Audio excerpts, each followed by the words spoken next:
Hey everybody, welcome to the Dungeoncast. I'm Brian. And I'm Will. This is the podcast where we talk about everything Dungeons & Dragons, from artistic architecture to aggravating attacks. And today, we're talking about the Abyss. Ooh.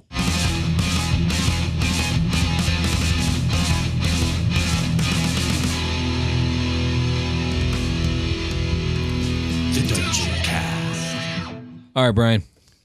What's down there? A whole lot of bad. Tell me what. A whole lot of bad. Tell me what things. Okay. Let's talk about the Abyss. I would like to. I mean, that is what we're It'd be weird if we didn't. Let's talk about something else. All right. The Abyss is the chaotic, evil, aligned plane of existence. Let's just talk about that for a second, because we haven't really touched on that. You know the Nine Hells is the lawful, evil aligned plane. Yeah. But there's basically like 16, I think it's 16 outer planes that are all aligned to a different alignment, including like in-between alignment. So like Beator is aligned with lawful evil. Acheron, which is where Maglubia and Grumshar, is attuned simultaneously to lawful evil and lawful neutral. So it like rides this in between line. And then Primus is lawful, well, not Primus, Mechanus is lawful neutral. It's like heading north. It's like heading north and then heading northwest. Exactly. And then heading northwest. And then heading west northwest. Exactly that. Yeah. So now we're in the bottom right-hand corner of the alignment chart. We're in the Abyss. Chaotic, evil, aligned plane of existence. Cool. It's due south. Yeah, it's made up of an unknown number of layers. There are likely an infinite number of layers. Sometimes these layers are treated as like demiplanes, kind of like Ravenloft, or it's like Barovia is like this almost like county-sized plane of existence. Yeah. Okay. Sometimes these layers are treated like continent-sized, if you will, and sometimes they're treated as infinite in their own right, kind of like Beator. Are there just a bunch of is like when malware gets into your computer and starts like making a bunch of fucking files that go down into like this wormhole into your computer? We're going to talk about where the layers of the Abyss come from. Okay. It's actually going to be a big part of this episode. But it's the birthplace and home plane of demons. Okay. Who are like chaotic evil fiends. Are there like blank ones that just get made and they're just kind of empty? They're infinite. Oh, you're talking about no, we're going to talk about layers creation. Like what is it? Murphy's Law or whatever? No. Okay. No. Like there's a bunch of monkies like on typewriters writing the Wizard of Oz down in the... Yeah, no. Okay, cool. No. So let's be straight here. As like with the first fact, there's a lot of conflicting lore here. Okay. Like one lore says that like their demiplanes are like finite in size, and others are no, they're all infinite in their own right. And it's all over the fucking place with this goddamn concept or subject. The Abyss is treated simultaneously as a singular gaping wound or bottomless pit in the structure of reality, but it's also said to be a loose collection of countless worlds consumed by demons and assimilated into the vague conglomerate we call the Abyss. Okay. Again, conflicting. Disclaimer time. All of this lore is extremely fluid, from edition to edition and from setting to setting. That's so many things in D&D too. This is worse than most, and often the information on the Abyss is intentionally left vague. Okay. Furthermore, like there's not a large amount written in 5e published books yet. So most of the lore I'm drawing from comes from pre-4th edition, because 4th edition is its own beast. Yeah, and with firmer established lore. Indeed. Right? I actually want to say hats off to 4th edition for its clear, concise, and very awesomely unique Abyssal lore that we're going to get into that much at the tail end of the episode. But my point here is I'm going to do my best to paint a clear picture. But take everything that I say here with a grain of salt, and we're probably going to take a second pass at the Abyss if and when 5e comes out with anything like more substantial on the Abyss. Yeah, like another something else like Mordenkainen's where they kind of where they dive into something it with the magnifying glass, and they probably will. I mean, I think we're probably due for like a manual of the planes or a fiendish codex or something along those lines. Ooh. But we'll see. We'll see where it goes. A codex, you said. So, the creation of the Abyss is not told, except for in 4th edition. But it is understood that it predates even the gods. And I think the idea is that the existence itself produces these outer planes spontaneously. The alignment chart is real, and it must be expressed. And thus it is. So planes of existence that's where it falls in. I guess so. Okay. The various layers of the Abyss are manifestations of perversion, chaos, entropy, and evil. They are unpredictable and even murderous. Some would say that the Abyss is, in its own way, alive and has an agenda. Well, we'll get into that a little bit later. But each layer of the Abyss is its own unique, horrific environment, a microcosm of terror, its own hellscape. Right. And no two layers are alike. They could be anything, too. It's not like like with the Nine Hells, they were like real traditional hellscapes. Frozen Wasteland, Fiery Magma Zone. Right. Another Frozen Wasteland. A really gross layer we don't like to talk about. No. Like stuff like that. With the Abyss, it's literally anything and everything. Anything from like endless dark and poisonous jungles to vast wastelands with unbreathable toxic air, infinite black oceans underneath red skies. It can and is anything. Okay. The only two things that are uniform about all abyssal layers are, number one, they suck. Number two, Nice. number two, they all reflect a certain nature of entropy. Basically, everything in the abyss is kind of in this state of decay, decrepancy, death, corrosion. It's all just falling apart, but it never quite falls all the way apart. It just looks like that constantly. I guess so, yeah. Plus, on top of it, almost everything in these abyssal layers are like actively trying to kill you. Okay. It's like the layer Nice. itself is alive and wants you dead. Okay. So it's very scary. Not a good place to visit. No. Definitely don't honeymoon here. But not if you're a demon. Yeah, despite all of this stuff, the abyss is obviously non-uninhabited. Demons live here. They're born here. They generally thrive here. And this is due to the fact that the abyss itself spontaneously creates them, outfitting them with forms capable of surviving in extreme environments. But why? Yeah. And we're going to answer that. Before we answer that, we're going to talk about the origins of demons a little bit, because it kind of doesn't make sense. It's a plane of existence dedicated to death and destruction. Why does it create anything? Mm-hmm. So first, let's talk about beings called oberiths or oberiths. It's Okay. really however you pronounce it, up to you. We haven't really talked about them. I mentioned them very briefly in the demons episode, but I literally said we're not going to talk about them until this episode. So here we are. Okay. They're a very odd bit of D&D lore. They are the original inhabitants of the abyss. Their origins aren't revealed except from fourth edition, but it's understood that they predate the gods as well. And they're considered demons, and they're considered chaotic evil, but they're not. They're distinctly different from what most people consider demons, the Tanari, which are like all the various demons we talked about in the demons episode. Yeah. Like those are Tanari, and oberiths are not Tanari. And physically, the main difference here is that oberiths are very Lovecraftian looking. Okay, I was going to ask what they look like. They're like elder. They're very Cthulhu-esque. So they've got squid face. Got squid face. They got, and they the got thing Davy is, Jones. They got Davy Jones. Yeah, indeed. They That's got a- that's a real Davy disease. Jones. It's a real disease. You heard it here. And they're kind of like on the power level of like Cthulhu or lesser. Like none of them are like on the level of like Like a true Azathoth great old one or something like that. Yog-Sothoth, Yeah. from actual Lovecraftian stuff. Like that's like the great old ones. That's like something else. Exactly. But there's lore that basically states that they kind of waged their own war on the cosmos, kind of like the Blood War. Okay. Where it's like chaos versus law, and they created the Tanari out of like the materials of the abyss as a slave race, as a slave army. Oh. And long story short, they end up suffering a major defeat at some point against the forces of law and good.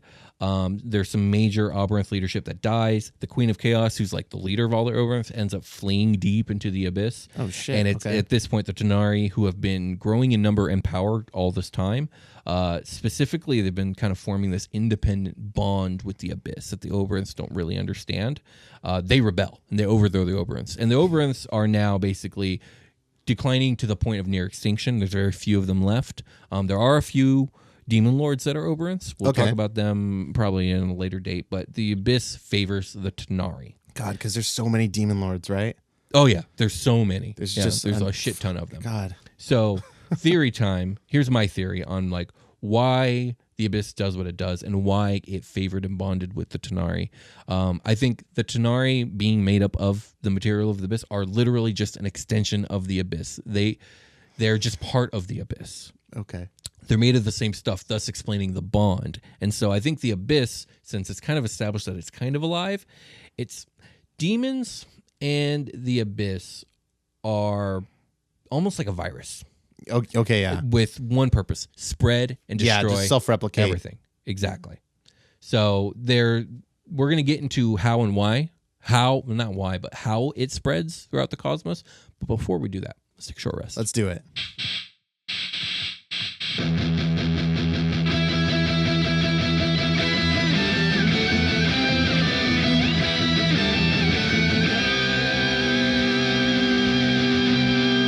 Hey, everybody, welcome to the part of the episode. We're not talking about that last thing. We're going to talk about how much we love the listener. Right, Will? Indeed. How much do we love the listener, Will? All the much. All the much. Mostly just love for you. I don't care what you say about me. I love you anyway. Thanks for listening to the show, guys. We really appreciate you being here, and really appreciate it if you want to help us out. You can do so on patreon.com/Dungeoncast, or you can get in there and just tell somebody about the show. That's really the main thing, is visibility on this bad boy. And to help with that, we are running a contest because we want to just give you guys some stuff. Well, a couple of you, if you help us. Yeah. We're giving away 2 dice sets. One is an elven dice set, and the other one is a dwarven dice set. They're just really stylized. They look really pretty. I can't remember fancy. I can't remember the name of the brand that I chose, but they're both from the same company. Yeah, go to our Twitter at the Dungeoncast for more info on that. Indeed. But if you want to enter the contest to win either or both of these dice, actually, I very much doubt that you could win both, but hey, it could happen. It could happen. The way that you would do that is tweet a link to the show, probably your favorite episode, to your followers with the hashtag Dungeoncast and with the hashtag of the dice set that you want. Be that hashtag Elven or hashtag Dwarven. I guess you could put hashtag both. No, don't put hashtag both. I won't accept that. Yeah, actually. if you do both, it's fine. Like if you hashtag it Dungeoncast, you're gonna get entered. But if you hashtag both dice, it'll be like the same situation as if you forgot to hashtag a dice set at all, and we're gonna flip a coin and give you one. Indeed. Or maybe we'll just ask them. I don't think I could ask every individual person. No, who wins? No, the reason that we can't just ask who wins is because if the first person gets the pick, and what if the other person wanted the other? You're right. So you're right. Yeah, they have to be separate. Right. Okay. So yeah, coin flipping or whatever. We'll figure it out. Try to hashtag it with the set of dice you want. Otherwise, if you're going to tell somebody about the show, tell them, besides tweeting that link out, you can tell them to find us on soundcloud.com/the Dungeoncast or any podcast app, or you can tell somebody to find us on YouTube. Just search for the Dungeoncast. You can send us an email at thedungeoncast@gmail.com. Like I said, find us on Twitter at the Dungeoncast, or you can find our Patreon at patreon.com/the Dungeoncast. And I think we should go back to the show. Let's go back to the show. Let's go back to a lot of nasty stuff to talk about. Some nasty stuff back in the show.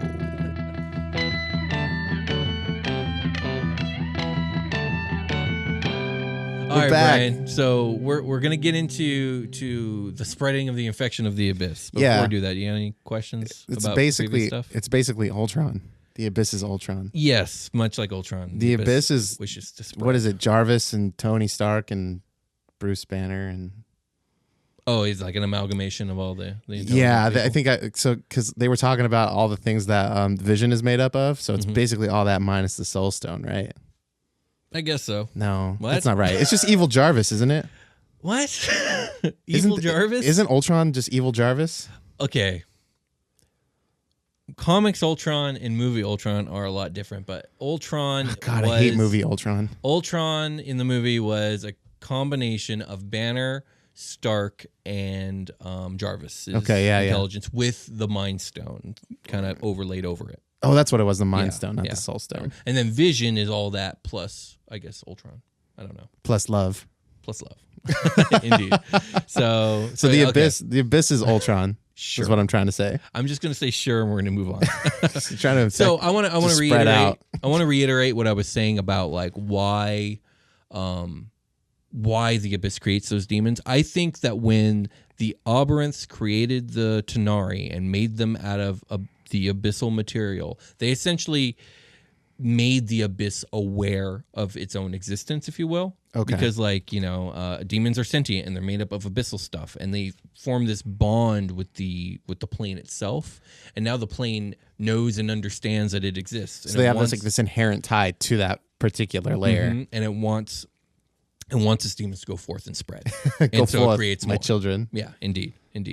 So more demon. Okay, let's talk about how the abyssal corruption spreads. So demons are able to corrupt a location with their mere presence. If a demon dwells in a non-abyssal location for an extended period of time, the area will begin to warp in response to the abyssal energies that are kind of exuded by the demon. Okay. Left unchecked, this warping can and will lead to a portal linking the area to the abyss, and this can let more demons in, speeding up the planar infection. Oh, wow. Okay. So this is called an abyssal incursion, and this happens in 4 stages, much like cancer. So stage 1. Yeah, I was gonna say something much less appropriate. Oh, really? Yeah. What? It's sexual in nature. Moving on. All right, stage 1, the initial infection. So at this point, one or more demons arrive on a plane. Okay. And they manage to dwell there undisturbed for however long. In order to make it to stage 2, how long depends on like the strength and number of the demons. The stronger the demon, the shorter the period of time. Okay, makes sense. So during this period, though, all the plants in the area are going to grow twisted and like tumorous and dead looking. The bodies of water in the area are going to become tainted. Animals in general will just flee the area, and the weather is going to get a little weird. It's not going to get dangerous. It's just going to get it's going to get hot for much longer than it should. Oh, gross. And if it's a cold area, it's going to stay cold much longer than it should. Maybe the winds will be bothersome. Just what weather makes you uncomfortable? Just imagine that for longer this time, though. For longer and slightly worse. Slightly worse. Okay. So at this point, killing the demons, eradicating them, will reverse any infection going on. Okay. So like they bring the plane with them, kind of. Again, they're extensions of the plane itself. Right. So yes, you're right. So beat them back. Stage 2, a portal forms. So at this point, stage 2 begins when an actual portal opens, linking the area to a random location in the abyss. Now, this stage is kind of the most crucial of the 4 stages because this is the end all be all. Like, depending on how this works out, like this will either lead to a horrific calamity or nothing at all. Okay. Because due to the immensity of the abyss, it's quite likely that a portal is going to open up to an uninhabited location that no one will know how to get to or sense. And this can, again, delay an incursion indefinitely. Okay, cool. But theoretically, if that's not the case, as more demons find and use the portal, the stronger the corruption becomes. Weather goes from weird to freakishly dangerous. Now we're talking about storms that are kicking up giant boulders and lightning strikes constantly, and maybe firestorms. I don't know. Just like sporadic weather starts happening. Like heat that will fucking kill you, kind of like 120 degrees and higher Fahrenheit. Of course, I'm speaking in. Just like plants are dying because 120 Celsius will fucking burn you. Yeah, you'll just disintegrate, right? You'll just light on fire. So basically the environment becomes unlivable for normal people. If demons here are reduced to 50%, the portal will close. And then after that, if you kill the rest of them, you can undo the infection over time. Okay, cool. Okay, stage 3, the infection spreads beyond the initial area. Basically, the size of the affected area grows, and demon bands begin to form and venture outward and cause new infection sites and try and create new portals. Right, okay. So basically the infection just gets so much stronger. Yeah, they move out of Raccoon City. Yeah. The infection here is so strong, in fact, that killing the demons will not fix everything. The affected area will stay bad, and the portal will go dormant, but it won't go away completely. And you'll have to basically keep that portal guarded ad infinitum. Wow, okay. So, yay. Enter stage 4. A demon lord arrives. So a demon lord arriving is a cataclysmic event. Oh, yeah. A demon lord's presence overwhelms the minds of living beings and prevents their resistance. So people just become paralyzed with fear or flee. Like, a standing army isn't going to stand anymore unless they're being driven forth by like divine power or maybe like infernal power. Because only those of super strong will and charisma will be able to stand in the face of this bullshit. Or like magic. You're just gonna go crazy. Yeah. Or magic, magical war. Barriers and whatnot. Yeah. So without resistance, the demons are going to form into an army under the command of the demon lord, and they're going to. Can it be Demogorgon? Sure. Yeah. Demogorgon shows. Shout out to Demogorgon. Oh, yeah. Absolutely. So Demogorgon shows up, and he's actually a great pick because he kind of causes madness. Madness is kind of a thing with him. Yeah. So he's going to cause everyone to go crazy. The demons are just going to start stripping the land of life, and the world's only hope for survival at this point is to defeat the demon lord, and send him back to the abyss, and then undo all the stuff. But like, this isn't going to. So this will save the world, but the stuff that the places where the demon lord ventured become irreparably damaged. Okay, like just corrupted forever now. This will never go away. Are there demons that look like algae eaters, like suckerfish, like a Picosmus? Yeah, sure. Is that what that is? Okay, because like that would be funny if that's like when you were like sucking the land out or sucking the life out of the land. There's just like a bunch of like little suckerfish that don't need water. Yeah. Like I like that. That's kind of fun. It's kind of cool. Everything will like turn gray around it. There's a demon lord named Dagon who's named after the Lovecraftian deity Dagon, and he's like this tentacle fish leviathan. Okay. And actually, he's inherently tied to Demogorgon. They're like buddies. Really? And that's kinda. Cool. Dagon's using Demogorgon. Demogorgon is low key an idiot. But yeah. Anyway, there's like two people in there, right? And don't talk about Demogorgon like that. You're offending me. And Demogorgon. I apologize. But one of the heads was cool with it. The other one wasn't. Right. He has an abyssal layer that's all water. But my point is, I see if Dagon. Oh, the squid guy. I could see if Dagon were to invade a world, he would have Picossus demons doing that. Nice. He's like a fish demon lord. He's like throwing them with his face tentacles. Yeah. Because he has the Davy Jones too. Indeed. He is the Davy Jones. He is. No, he's not. No one is Davy Jones except for Davy Jones. Dagon might be my favorite demon lord, but I don't know. We'll get there. I know who my favorite demon lord is. Yeah. Anyways. All right. So long story short. Shout out to Demogorgon. If the demon lord isn't stopped, the world is lost, and it will now be assimilated into the abyss and become an abyssal layer. So the material plane just becomes the abyss, right? And nobody wants that. No, nobody wants that except for the demons. They want that. But is somebody gonna intervene? Like is the celestial plane gonna like try to prevent that, or this what? This gets into like, okay, what is the nature of the cosmos? Like, we're basically admitting at this point that like everything's a multiverse. Well, yeah, it is. That would stand to reason. So, like, the prime material plane that you're in is just your prime material plane, and there's countless others, and countless others are getting invaded by the abyss. Okay, and stuff like that. Because I always picture, man, whenever we talk about like dragons, my mind is set on a dragon-based campaign. But when we talk about demons or devils, I always picture like that is the main function of the campaign. That is what is going on. And you can completely run your games like that. I kind of do that too. You just kind of focus in on one thing because there's so much lore. Exactly. But I see what you're getting at. All right, so that's how the abyss spreads. Okay. According to the lore that I dug up. Okay. Let's talk about 4th edition. Okay. I like 4th edition. Man, it was really fun. I've only ever played one full game of 4th edition.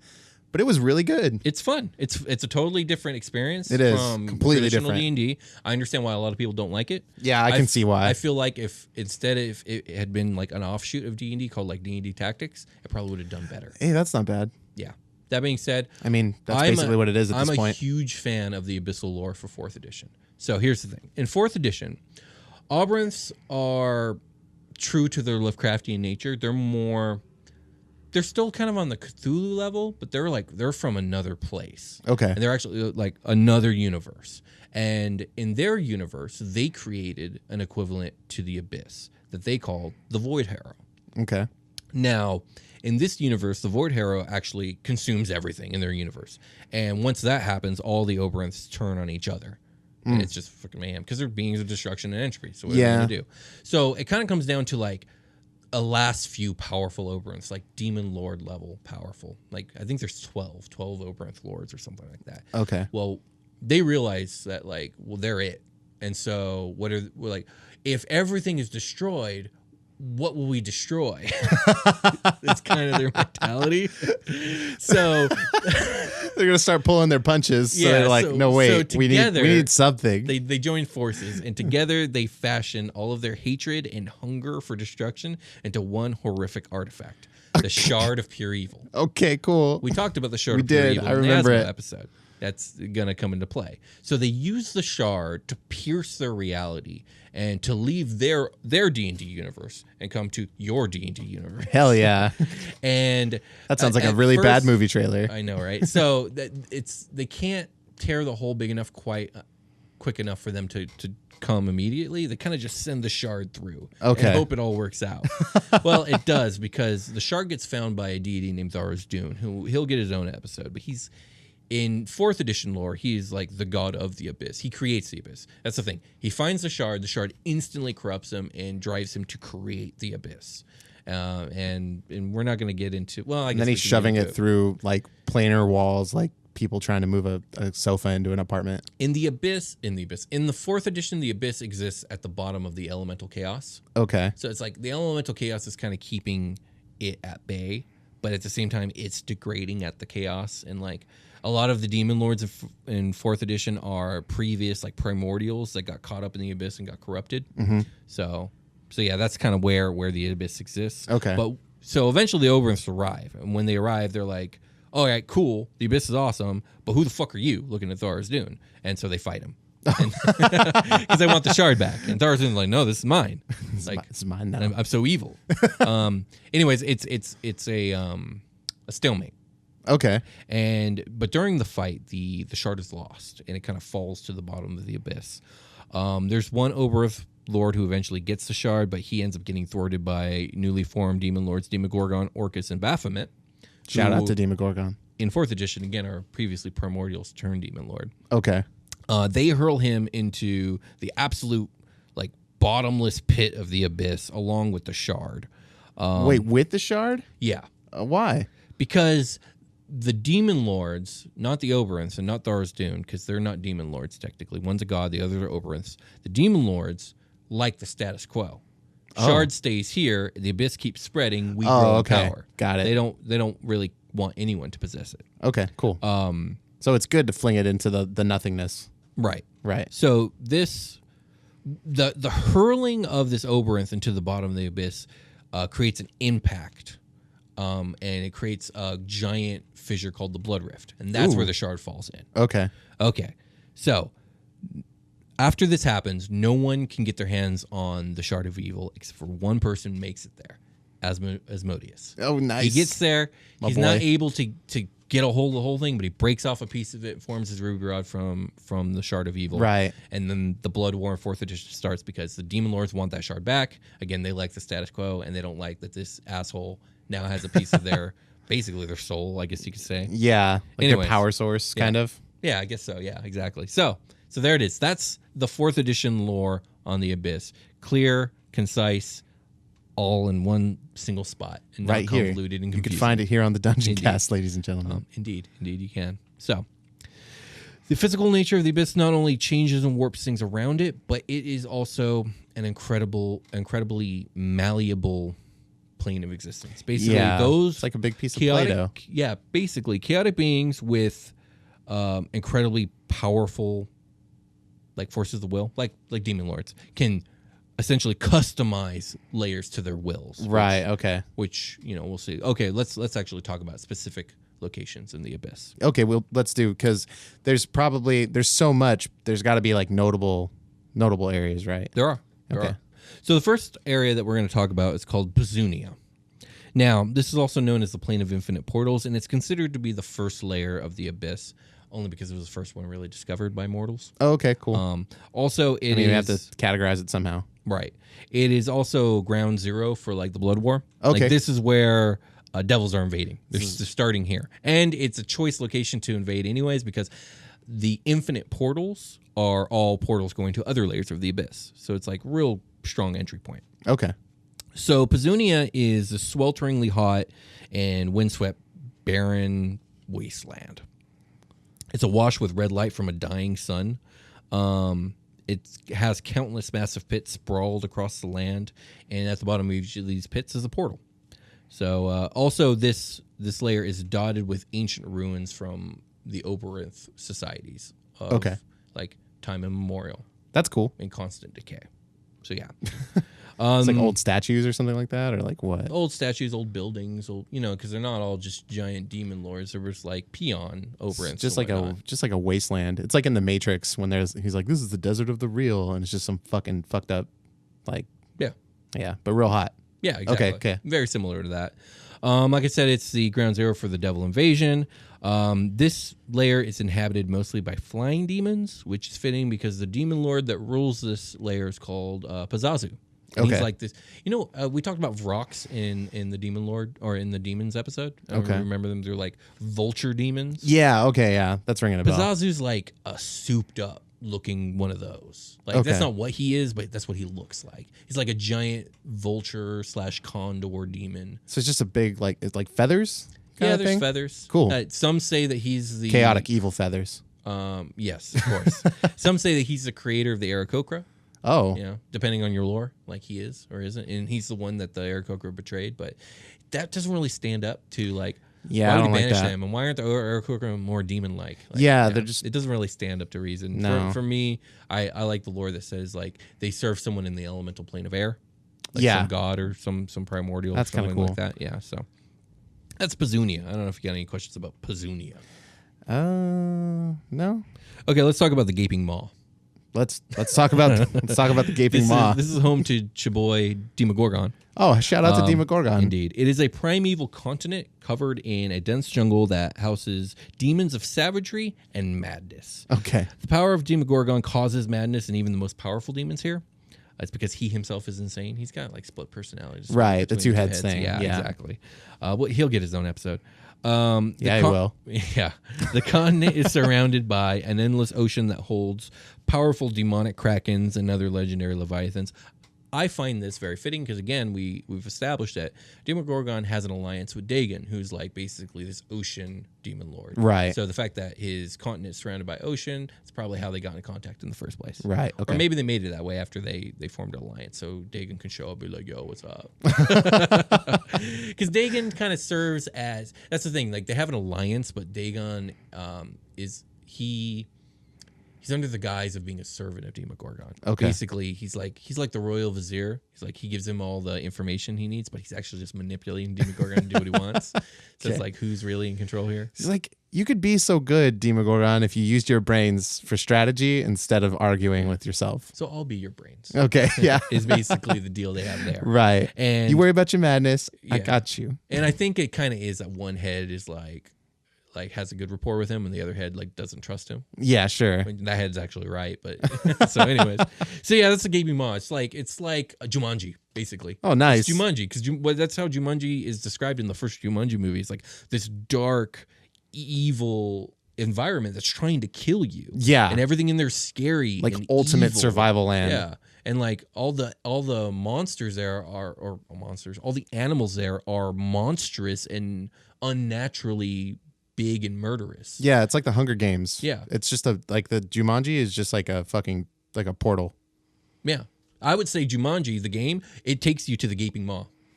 Or it takes the gaping maw to you. Or that, yeah. Because Alan Parrish went into the board, but then the board came out. It spatted back out. Indeed. Mostly it just like most of Jumanji, Portal if you're to not the Alan abyss. Parrish, is just spitting out the gaping maw at you. So you heard it here, guys. Jumanji is just a portal to the abyss. Yeah, exactly. All right, last place we're going to talk about. Yeah, that gives me some good visuals because I used to picture the abyss as like, I don't know, I didn't really have any idea. I had like this, like, it was like mostly bluish and like kind of weird, like areas of nothingness where demons are just like waiting to be like catapulted into battle. I see. Yeah, but they're actually like in an environment with like, so did you mention earlier like animals in there and stuff? Like, well, in this case, it would be demons. oh, but that was the abyss coming out into the material plane, like the animals. That was Jumanji. Yeah, Jumanji. Yeah, okay. yeah. Okay, I got it straight now. You got it straight? Yeah. All right, cool. Because we're going to move on now.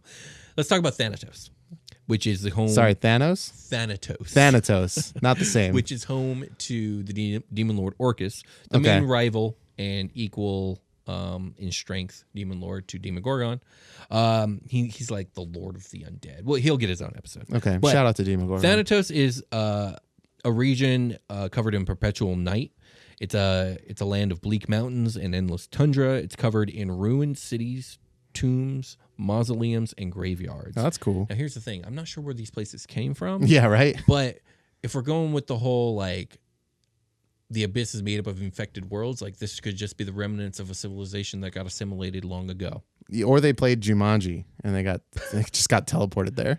Sure, that. This plane is overrun with undead because that's kind of Orcus's deal.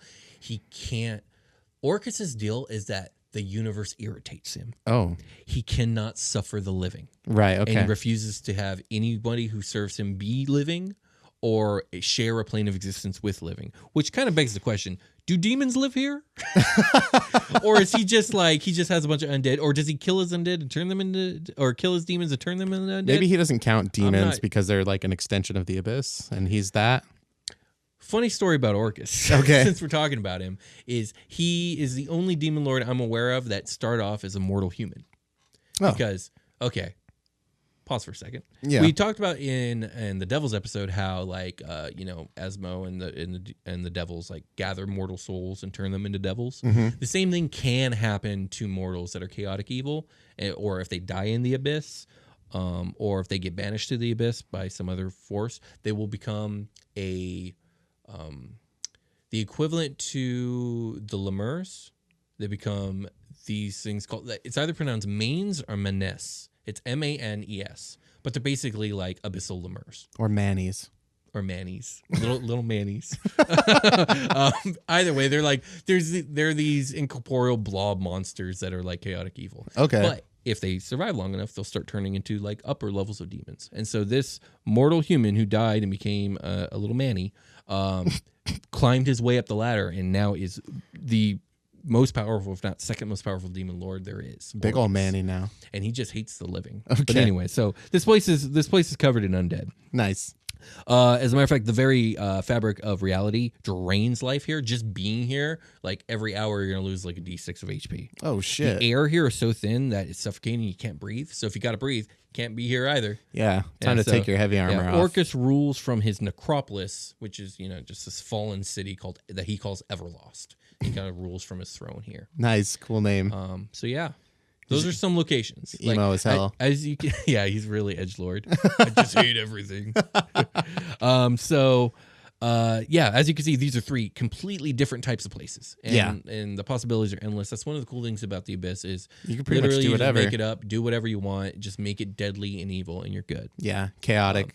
That being said, the Abyss isn't a place that you should send lower level characters. No, mostly because if you're going by the book, then they should probably die within hours because right. they won't be able to withstand it.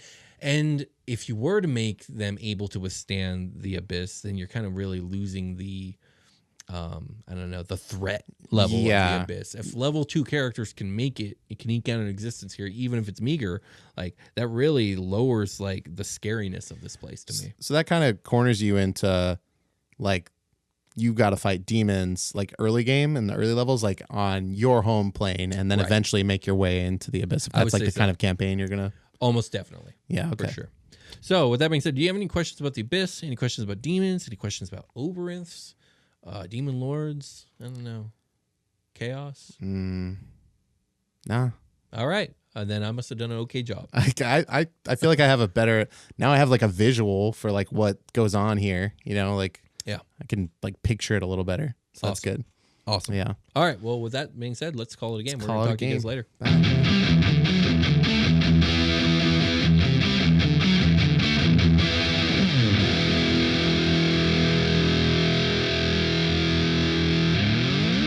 The Dungeoncast.